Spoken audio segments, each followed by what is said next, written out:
네, 안녕하세요. 오늘 이순환 첫째 시간인데요. 여기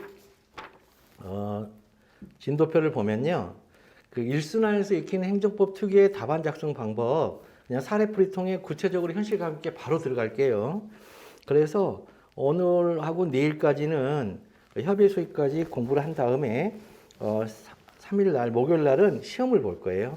시험을 이제 진도 범위 내에서 볼 거고요. 진도 범위 내에서 볼 거고, 그 다음에 또 이렇게 계속 진행하면서 이렇게 볼게요. 그 다음에 저는 이제 기본적으로 행정법은 사회과학 학문이 아니에요. 행정법은 학문이 아니라 어떤 주어져 있는 법학적인 문제 상황을 해결하는 수단이에요, 수단. 그런데 우리가 이 답안을 쓰라고 할 때 평가를 받을 때 어떻게 평가를 받냐면, 내가 얼마만큼 행정법에 대해서 이렇게 이해하고 있으니까 이해 정도를 답안에다가 펼친 다음에 그 이해 정도를 채점자한테 평가받는다고 여러분들이 굉장한 오해를 하고 있어요. 다른 과목들은 그렇게 하는데, 그렇게 하는 측면이 있는데 법학은 그런 측면이 전혀 없어요. 전혀 없고, 어떤 사안이 주어지면 그 사안에 어떤 법을 적용을 하지? 어떤 법을 적용한다면 판례는 그 적용을 위하여 어떻게 그 법을 해석을 해내지? 그럼 판례가 그렇게 해석을 한다면 주어져 있는 상황이 판례가 해석하는 그 시각에 그대로 들어가는 거야? 아니면 그 시각에서 벗어나 있는 거야? 이렇게 세 가지를 평가해요. 이렇게. 그러니까 내 생각이 들어가거나 나의 이해 수준이 들어갈 지점이 단 한 군데도 없어요. 근데 이거를 이해를 못 해버리면 행정법이 진짜 어려워요. 요거 자체를 모르면. 그래서 자신의 이해라는 것은 들어갈 구석이 단 한 군데도 없고, 다만 어떻게 하는 거예요? 아, 그게 그런 거야? 그러면 그런 거야라는 그 이해 위에다가 조문과 판례의 표현을 그대로 얹힌 다음에 시험장 가서 그대로 쏟아내는 거예요. 그러니까 나의 이해는 뭐예요? 그거를 이렇게 이동시키는 vehicle, 이동 수단에 불과해요. 여기 얹혀놓고 이렇게 끌고 가서 거기다 쏟아 넣어야 돼. 쏟아 붓는 건 조문과 판례와 사안포선만 답안에다 쏟아 붓는 거예요. 내 이해를 거기다 쓰는 거 하나도 없어요. 이해 쓰면은 그 즉시 꽈락이에요. 그러니까 너무나 우리가 잘못되어 있는 접근법을 취하고 있기 때문에 행정법이 너무너무 어려운 거예요. 그러면 이런 행정법은 어떠한 논리 구조 아래에서 행정법이 만들어졌냐 하면은 행정소송 절차에 의해서 만들어져 있어요. 행정법은 행정소송 절차에 의해서 만들어져 있는데, 여러분들이 보고 있는 행정법 시중의 교재는 행정소송 절차가 아니라 교수님들이 생각하는 내용에 의해서 이게 소위 말하는 논리적 내용에 의해서 이걸 재구성을 했어요, 목차를. 그러니까 실제 시중에 있는 교과서를 가지고 공부하면 못 풀어요.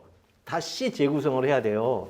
그래서 아예 저는 처음부터 행정소송 절차에 따라서 여러분들한테 가르쳐 주는 거예요. 가르쳐 줘요. 그러면 행정소송법이 1조부터 행정소송법 법전을 보시면은 1조부터 48조까지 아마 있을 거예요. 그러면 그 중에 9조부터 34조까지가 취소소송 규정이에요. 그러면 9조부터 34조를 이용해서 그걸 통해서 정확하게 건축물을 세운 다음에, 행정법이라는 건축물을 세운 다음에 거기다가 뭘 했다? 무효확인 소송을 준용해서 거기다 붙이기도 하고, 그 다음에 부자이익 소송에 붙이기도 하고, 당사자 소송에 그걸 갖다 쓰기도 하고, 기관소송과 민중소송에 갖다 쓰는 구조예요. 그럼 뭐부터 공부해야 돼요? 취소소송만 정확하게 알면 행정법 공부의 90%가 끝나요. 90%가. 그러면 나머지 이제 정말 여러분들이 어렵다고 생각하는 무슨 절차법이라든가 그 다음에 뭐 조직법 이런 것들을 시험에 안 내요. 낼 만한 데가 그렇게 많지가 않아요. 많지가 않아요. 그러니까 행정법이라는 것은 순전하게 뭘로 시작을 해야 되는 거예요? 네, 순전하게 저걸로 시작을 해야 돼요. 행정법 소송 절차, 취소송 절차에 따라서 공부를 정확하게 해놔야 돼요. 그렇게 해야 좋은 점수를 얻고 안정적인 점수를 얻고 매번 동일한 답안 작성이 가능해져요. 자, 그거를 이제 하려고 그래요. 그러면 이제 공부가 좀 됐다는 전제하에 지금 들어가는 이제 이순환이기 때문에 한번 보면, 우리가 이 공부를 할 때 첫 번째는 답안 작성을 한다는 것은 여러분들이 누구나 다 3단 논법에 의해서 한다는 건 누구나 다 인정을 해요.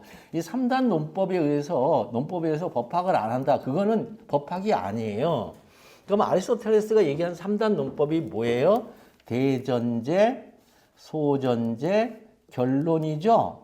대전제, 소전제, 결론으로 이루어져 있어요.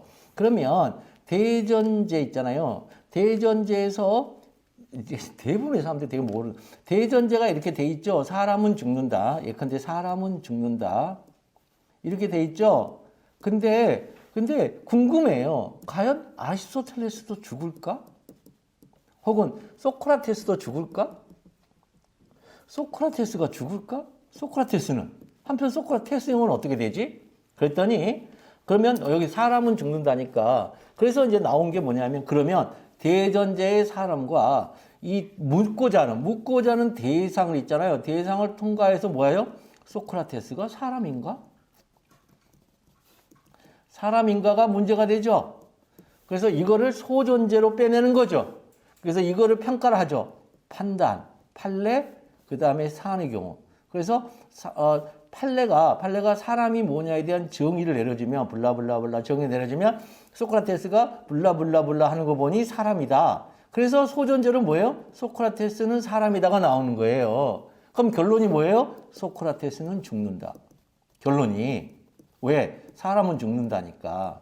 사람은 죽는다? 그러면 소크라테스가 사람인가? 라고 물어봤더니 요요요요. 그래서 법학은 대전제가 법률 규정으로 존재를 해요. 그 다음에 소크라테스가 사람인가? 이렇게 해놓고 이 판단이 이렇게 나오잖아요. 그러면 여기까지가 문제의 소재라고 들어가요. 우리의 사례형 풀이에선 문제의 소재로 들어가고, 그 다음에 이게 로마자 2번으로 소크라테스가 사람인지 여부로 빠져요. 사람인지 여부 해놓고 판례, 사안의 경우 이렇게 나가요. 판사로. 그 다음에 로마자 3번 설문의 해결이에요. 이렇게 돼 있어요. 요것을 이번 이순환 내에 아주 미친 듯이 훈련할 거예요. 이순환 내에 아주 미친 듯이 훈련할 거예요. 요걸요.